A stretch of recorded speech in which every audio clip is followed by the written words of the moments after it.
Canning Town bus station would be safer if there was more members of staff maybe working there, just so if something, worst case scenario, were to happen, it can be reported quite easily. One thing that would honestly make a big difference, which is quite a small thing to implement, would just to have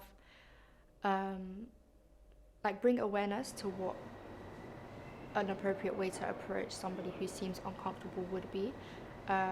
So for example, I know there's campaigns about suicide awareness and how you could just come up to somebody that seems to be contemplating suicide and just ask them, where's the nearest place I can get a tea, and that can make such a difference. And it's quite a very, it's a dark area.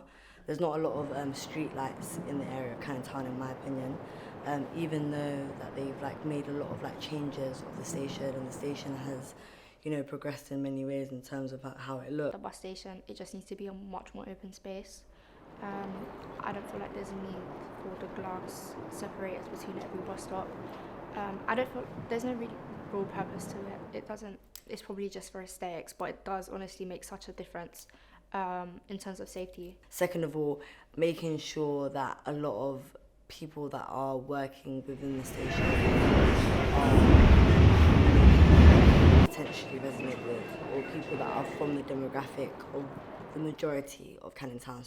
In order for the station to be perceived in a better way, I feel like, again, implementing those small things like a Ask Angela, and maybe having more workers around which aren't actively helping with the train or helping the conductors or stuff like that. Just people there that are walking around just to help, and just make it a more safer environment where people feel seen and they can be heard, and there is somebody to reach out to if you do need to report something.